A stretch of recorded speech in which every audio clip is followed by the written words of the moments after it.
headed into war, which we already pretty much are in upheaval and war. It's just that we, and on this side of the pond, have never really experienced, especially this generation. Now, my grandmother remembers, your grandparents remember, when they didn't have a choice to go into the military.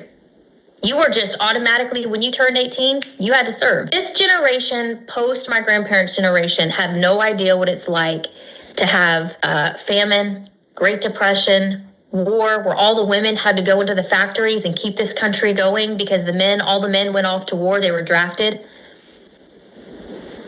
We're about to see this again. We're about to get a wake-up call.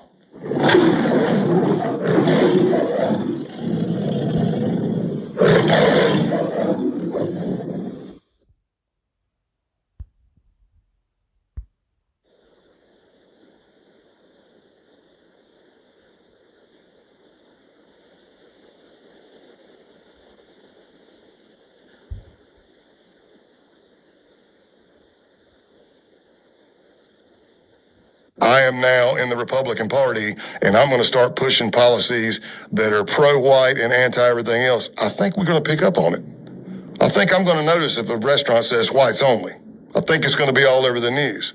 But they would also try to infiltrate the Democratic Party and try to bring it down from within. So then you graduate from that. Still neo-Nazi belief system. Still Hitler's the greatest thing ever. But then we get into what they call siege culture, accelerationism. So siege culture comes from James Mason, longtime white supremacist, wrote a book called Siege. It's basically a bunch of articles, interviews, and he's compiled them all. Idolizes people like Charles Manson, Hitler, stuff like that. But you're not going to get, with the accelerationists, you're not going to get your Charlottesville picket sign standing on a corner yelling racial slurs. Siege culture, accelerationists believe that's a waste of time. It makes you a mark. You're doing no good. They want to do things through guerrilla warfare tactics. And this is the belief system. I told you about entryism. They believed there was a political solution to save the white race. Accelerationists do not believe there's a political solution to save the white race. They believe that society is going to collapse on its own or from man-made events, and they want to speed it up through those man-made events, like taking down a power grid, derailing the train, poisoning a water system, killing anti-fascists, killing lefties, killing non-whites, especially Jews. And one of those was popping up, and The Base was the name of the group. And I was picked to infiltrate the group. It takes a village. We got case teams. I got people helping me build my backstory, online profile, because I'm like, I don't know. I haven't been in all these dark web apps, Telegram, and all this stuff. And what do I go in as? So they were openly recruiting online. Now, let me say this for your listeners and viewers right now. I don't care which side of the spectrum you fall on. I'm not trying to preach to you, but I'm going to tell you, if you're extreme far left, I'm probably going to think you're an idiot. If you're extreme far right, I know you're an idiot because I infiltrated them and hung out with them. I think we need more towards the middle. It's okay for you to like something I don't. It's okay for me to like something you don't. We can still get along. We don't have to hate each other and cancel each other and everything else. Mark, do you like to eat? I do. Me too. That's one bond. And we can start working from there. But if you look at extremism, whether it's far left, far right, radical jihad, whatever it is, if you look, they all kind of have the same MO. They all kind of end with ethno-state, caliphate, your own socialist, whatever. It kind of ends the same. But I infiltrate this group. They were openly recruiting online. There is a lot of radicalization online happening these days. It's been happening a lot on all extremist levels. And that's the danger. You get somebody who's possibly an outcast, can't fit in that well, can't get a partner, been bullied, and they go into their room at night and they dive on that smartphone and they start going down that rabbit hole of hate. But as humans, we like to belong. It's innate for us to want to belong. There's people who say they don't want to, and they're fine being by themselves.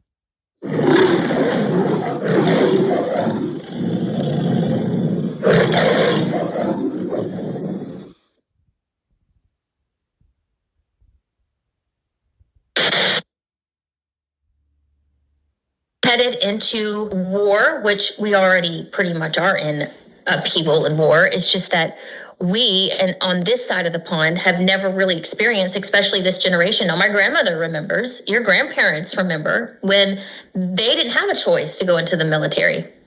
You were just automatically, when you turned 18, you had to serve. This generation, post my grandparents' generation, have no idea what it's like to have famine, Great Depression, war, where all the women had to go into the factories and keep this country going because all the men went off to war, they were drafted. We're about to see this again. We're about to get a wake-up call.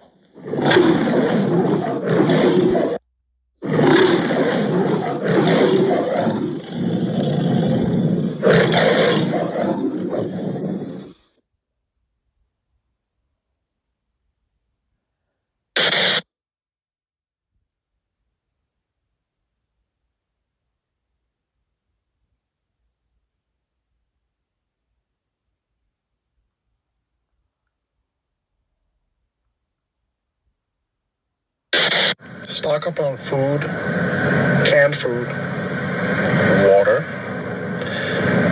guns, ammo, and focus on community. Because what's about to pop off is going to be something that we've never seen before.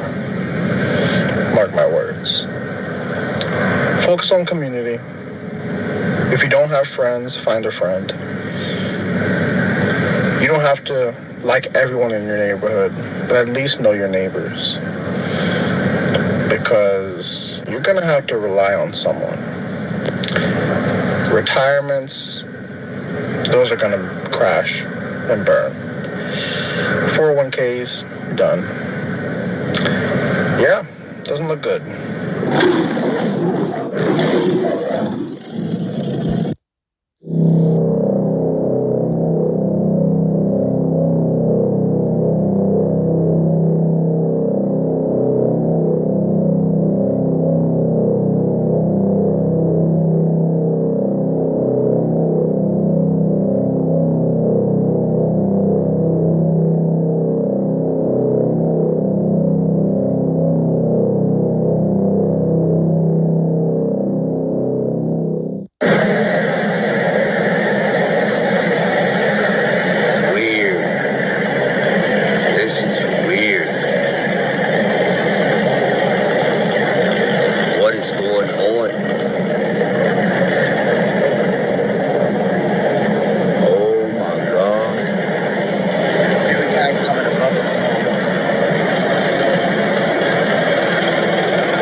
What is going on?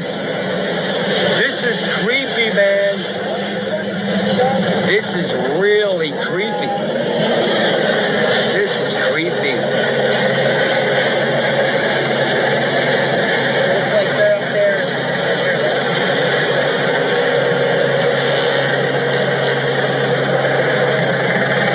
What a gorgeous night. Uh-oh. Looks like he's got something. Wow. Oh, he's going. Where's he going? Jesus Christ. It looks like he landed.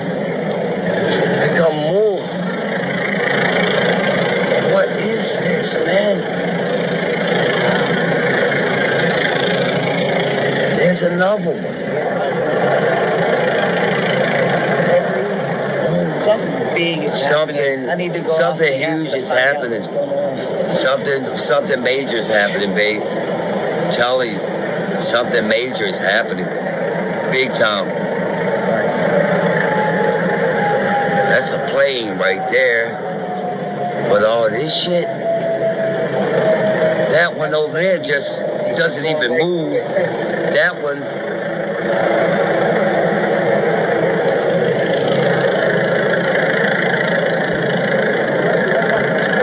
Weird. Oh, my seed's gonna love this. My seed, we got some crazy shit going on, man.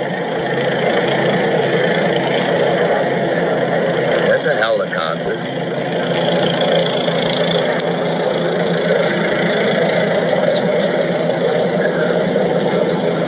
That's a fucking UFO right there. That's a fucking UFO. They're everywhere.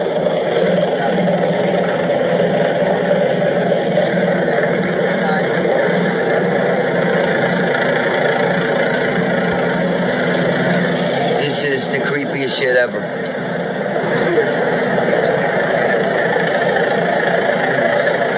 Person shot